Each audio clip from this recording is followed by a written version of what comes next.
And I saw just how quickly when the wind changes, it can change the direction of this fire. And there's actually a family resource center right here at Bay County at the Bay County Fairgrounds that they're there to help families who have been displaced because of these wildfires. And I'll continue to bring you more coverage right here on. Yes, they have. Actually, the Bay County Sheriff's Office and the Panama City Beach Police Department have both made a Facebook post today regarding informing the public about how many guns they had seized so far. However, that number seems to have increased, but we don't know the exact number at this time. I actually had a first-hand witness to just a fraction this weekend of what some law enforcement officers were dealing with, as you guys know that. But one thing they made sure to say today during the press conference is that this behavior will not be tolerated here in Bay County. There were Bay County Sheriff's Office deputies, Panama City Police Chief officers, and U.S. Customs and Border Patrol all on scene here responding to reports of shots fired. With more, Allison. Yes, Nisa, the jury only deliberated for about 30 minutes today and found Jonathan Lozada guilty of second-degree murder. Lozada was charged for the murder of Justin Reyes, who was found dead in his home in Panama City back in December of 2019. Allison. Yes, Stephen, Ortiz is being tried for first-degree murder for the Edward Ross case. And 3 years ago in 2019, Edward Ross was shot in his father's home. The state versus Jorge Perez came to a conclusion Thursday evening after a two-day trial. Perez was charged with felony murder and attempted armed robbery following the shooting and killing of Edward Ross in December of 2019. And the jury's verdict read not guilty for both counts. Republican candidate Jay Trumbull has punched the ticket to the general election for State Senate District 2. When the school does reopen in August, it will only have pre-K through second grade, and then each year the school will add back a grade until eventually they're back at pre-K through fifth. If you are attending the Songwriter Festival this weekend, you'll need to bring this handy-dandy card, which is the COVID-19 vaccine card, or you'll need to have a negative test within 72 hours of checking in, like this sign says right here. And here at the Gulf Coast Medical Center, officials want me to tell you that this is not a testing center. So if you have mild to moderate symptoms, please do not come to the emergency room to receive a COVID-19 test. From Panama City Beach to the city of Lynn Haven to Panama City, flooding impacted a large portion of the area on Sunday. A Panama City resident tells us she woke up to her entire front yard looking like a pond. As of this morning, all the rain that came in, our neighborhood got flooded yet again. My house is right over there with the tan car in the driveway. As you can tell, my entire house is surrounded by water. This isn't the first time Stacy Kiesler has woken up to water surrounding her home, and she is asking for the city to do something. If it's the drainage infrastructure, fix it. Clean out the ditch. You know, do what we need to do with the ditch. That would be good for starters, to where the water can flow out.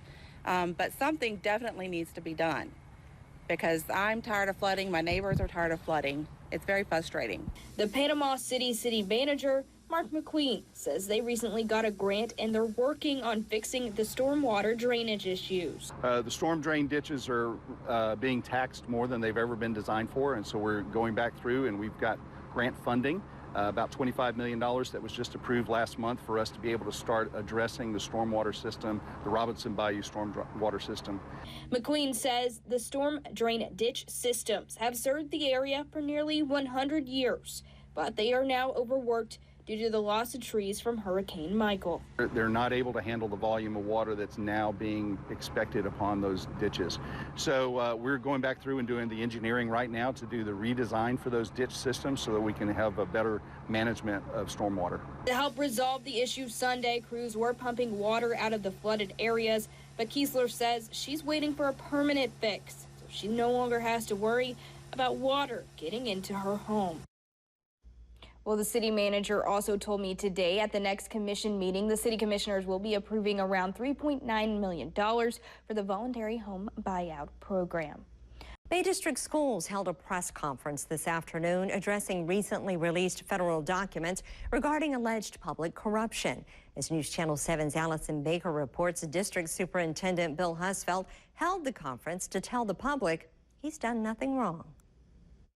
It was a press conference called with little notice. To be very candid, I was shocked. Superintendent of Bay District Schools, Bill Husfeldt, is responding to accusations that tie his name to a federal investigation. My name means a lot to me, and I want people to have respect. I don't want people to think I did something like this. To be very candid with you, it's hurt my feelings. He's referring to allegations released in this 45-page affidavit. It details the FBI's investigation into public officials and local contractors, specifically GAC, who was hired by various agencies to clear debris after Hurricane Michael.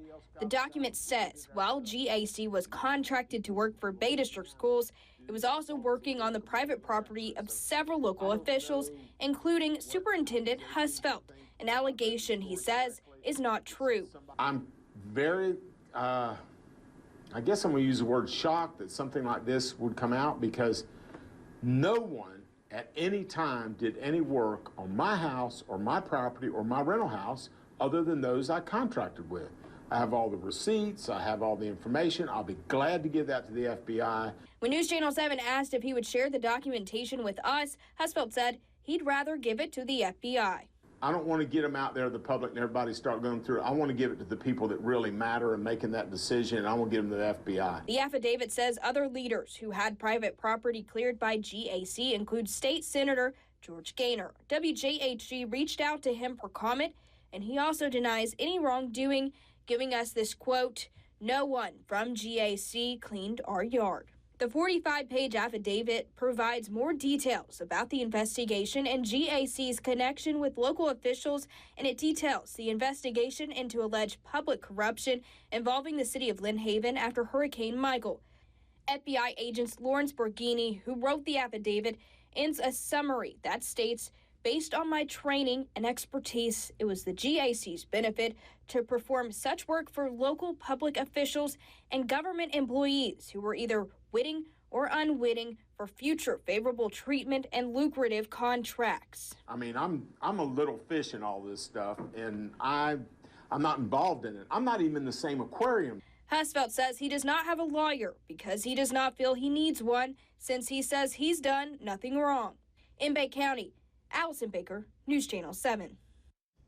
Pathetic cowards. That's what the Panama City Beach Police Chief called a group that caused all sorts of chaos this weekend. Law enforcement officers, city and county officials gathered this morning to break down what happened this weekend. News Channel 7's Allison Baker has been covering it since the very start.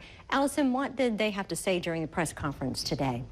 Well, yes, Anissa, I actually had a firsthand witness to just a fraction this weekend of what some law enforcement officers were dealing with, as you guys know that. But one thing they made sure to say today during the press conference is that this behavior will not be tolerated here in Bay County.